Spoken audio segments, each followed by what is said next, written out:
नमस्कार, फाइटर समाचार में आपका स्वागत है। पेश आज 21 अगस्त सुबह 6 बजे राजस्थान की खास खबरें। सुप्रीम कोर्ट ने कोलकाता रेप और मर्डर केस में सुनवाई की और पश्चिम बंगाल की ममता बनर्जी सरकार को लेकर पुलिस और अस्पताल प्रशासन तक को सीधे कटघरे में खड़ा किया। सीजेआई डीवाई चंद्रचूड़, जस्टिस जेबी पारदीवाला और जस्टिस मनोज मिश्रा की बेंच ने सुनवाई की, लाइव स्ट्रीमिंग की और मामले में लेट, लापरवाही और कवर अप पर जमकर फटकार लगाई। कोर्ट ने बड़ी टिप्पणी करते हुए कहा कि अगर महिलाएं काम पर नहीं जा पा रही हैं और स्थितियां सुरक्षित नहीं हैं तो हम उन्हें समानता से वंचित कर रहे हैं। सीजेआई ने कहा कि यह मामला सिर्फ एक अस्पताल में बलात्कार के एक विशेष मुद्दे के बारे में नहीं है, बल्कि यह पूरे भारत में महिलाओं और डॉक्टरों की सुरक्षा के मुद्दे से संबंधित है। सीजेआई ने सुनवाई के दौरान पश्चिम बंगाल सरकार और कोलकाता पुलिस को कड़ी फटकार लगाई। हम डॉक्टरों की सुरक्षा के लिए नेशनल टास्क फोर्स बनाने जा रहे हैं। सुप्रीम कोर्ट ने केंद्रीय जांच एजेंसी सीबीआई से गुरुवार तक स्टेटस रिपोर्ट दाखिल करने के लिए कहा है। देश के सबसे बड़े सेक्स स्कैंडल और अजमेर के ब्लैकमेल कांड के बाकी बचे 7 में से 6 आरोपियों नफीस चिश्ती, नसीम उर्फ टार्जन, सलीम चिश्ती, इकबाल भाटी, सोहिल गणी, सैयद जमीर हुसैन को कोर्ट ने दोषी मानते हुए उम्र कैद की सजा सुनाई है। साथ ही 5-5 लाख रुपए का जुर्माना लगाया है। अजमेर की विशेष न्यायालय इन 6 आरोपियों पर चार्जशीट 23 जून 2001 को पेश हुई थी। 6 आरोपियों की ट्रायल कोर्ट में इसी साल जुलाई में सुनवाई पूरी हुई है। 8 अगस्त को अजमेर के पोक्सो कोर्ट 2 में फैसला आना था। 6 में से एक आरोपी तबीयत खराब होने से कोर्ट में पेश नहीं हो पाया। ज्ञात रहे कि साल 1992 में 100 से ज्यादा कॉलेज गर्ल्स के साथ गैंगरेप और उनकी न्यूड फोटो सर्कुलेट होने पर तहलका मच गया था। मामले में 18 आरोपी थे। 9 को सजा सुनाई जा चुकी है, 1 की मौत हो चुकी है, पर एक लड़के से कुकर्म के आरोपों के चलते अलग से ट्रायल चला और एक फरार है, जिसे कोर्ट ने भगौड़ा घोषित कर रखा है। पीटीआई भर्ती 2022 परीक्षा फर्जी तरीके से पास करने वाले 20 पीटीआई की एसओजी ने पहचान कर ली है। इनकी जांच कर एसओजी ने एफआईआर दर्ज करना शुरू कर दिया है। एक के खिलाफ केस दर्ज भी कर लिया है।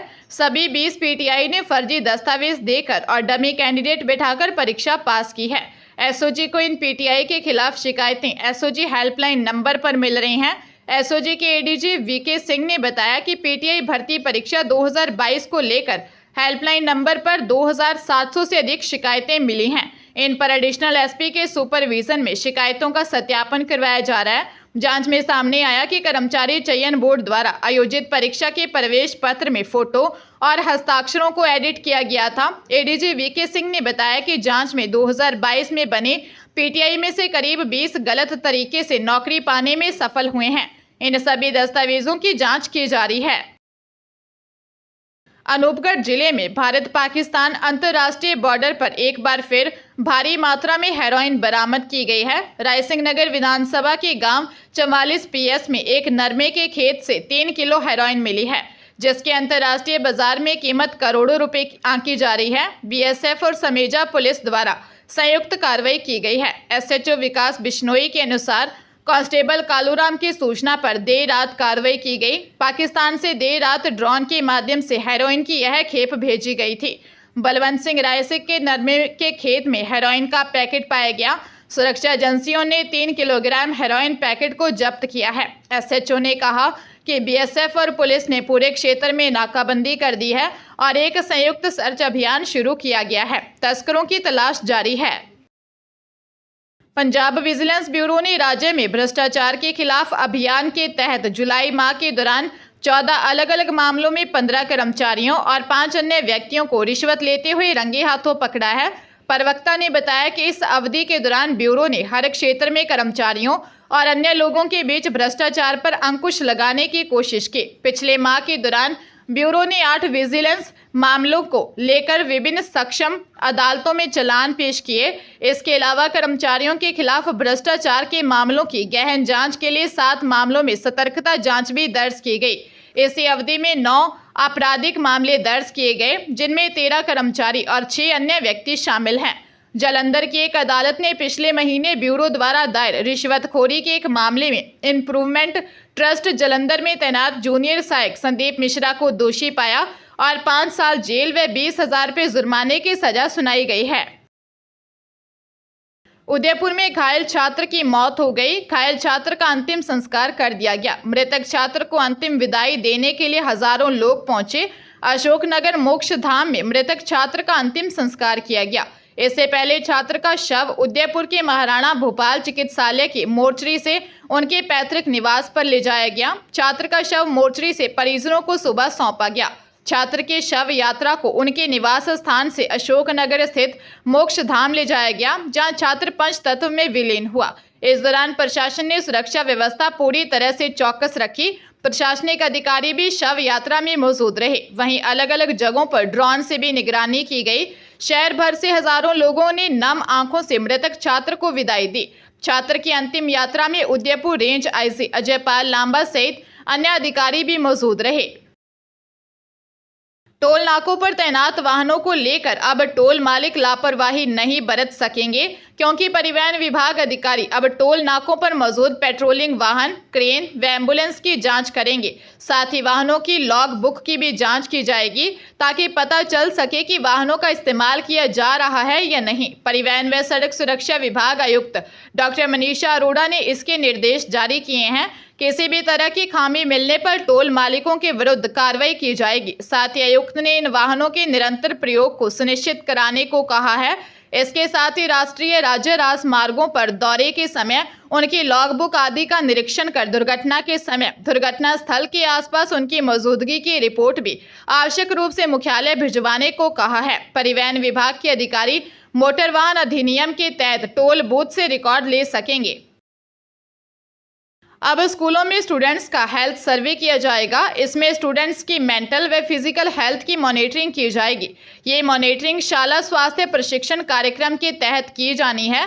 सर्वे की सारी रिपोर्ट शिक्षा विभाग के पोर्टल पर अपलोड की जाएगी। सर्वे के दौरान विद्यार्थियों का शारीरिक प्रशिक्षण कर उनसे वस्तुनिष्ठ प्रश्नों के उत्तर लिए जाएंगे। इस आधार पर उनके मानसिक स्वास्थ्य का सर्वे किया जाएगा। इसके बाद ये रिपोर्ट अपलोड कर दी जाएगी। इस कार्यक्रम का मकसद विद्यार्थियों के शारीरिक व मानसिक स्वास्थ्य का अवलोकन कर उनकी पढ़ाई में सुधार करना है।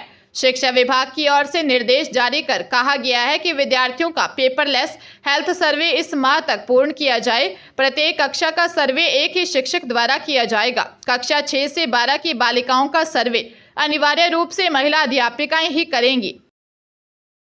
राजस्थान लोक सेवा आयोग द्वारा सहायक सांख्यिकी अधिकारी प्रतियोगी परीक्षा के प्रवेश पत्र कल गुरुवार 22 अगस्त को अपलोड किए जाएंगे। इसी दिन परीक्षा सेंटरों परीक्षा में शामिल होने के लिए रजिस्टर्ड अभ्यर्थियों की जानकारी भी आयोग सार्वजनिक करेगा।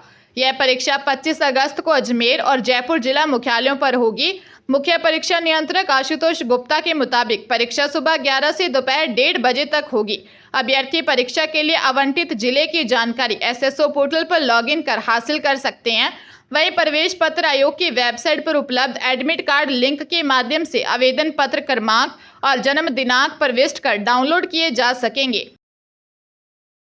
राजधानी जयपुर में सीकर रोड पर अंबाबाड़ी के पास सिलेंडरों से भरे ट्रक ने कांवड़िए को टक्कर मार दी, जिससे उसकी मौत हो गई। पुलिस ने बताया कि मृतक 45 वर्षीय अशोक कुमार जांगीर बेनाड के रहने वाले थे और बिजली विभाग में काम करते थे। गलताकुंडा से कांवड़ लेकर बेनाड जा रहे थे। सीकर रोड पर अंबाबाड़ी के पास सिलेंडरों से भरे ट्रक ने उन्हें टक्कर मार दी। टक्कर लगने से वे गंभीर रूप से घायल हो गए। सूचना पर पहुंची पुलिस ने उन्हें एसएमएस अस्पताल पहुंचाया, जहां डॉक्टरों ने उन्हें मृत घोषित कर दिया। गौरतलब है कि इससे पहले भी जेएलएन मार्ग पर गलता तीर्थ से चाकसू कांवड़ लेकर कांवड़िए शीतला माता निवासी सूरज शर्मा की हादसे में मौत हो गई थी। चूरू जिले के सादुलपुर शहरी क्षेत्र की एक 35 वर्षीय विवाहिता के साथ दुष्कर्म करने और उसका अश्लील वीडियो व फोटो बनाए जाने को लेकर थाने में एक व्यक्ति के खिलाफ मामला दर्ज हुआ। उक्त मामला एसपी कार्यालय से मिले परिवाद के आधार पर दर्ज हुआ। पुलिस के अनुसार वह मार्च 2023 से पति व बच्चों के साथ किराए के मकान में रहती है। सत्यवीर सिंह पुत्र भगवाना राम जाट हाल बेंगलुरु जब भी राजगढ़ आता है तो उसके मकान पर आता है। आरोपी 29 अप्रैल 2024 को दोपहर में घर पर आया और शादी का झांसा देकर वह बेंगलुरु में फ्लैट दिलाने का कहकर उसके साथ दुष्कर्म किया।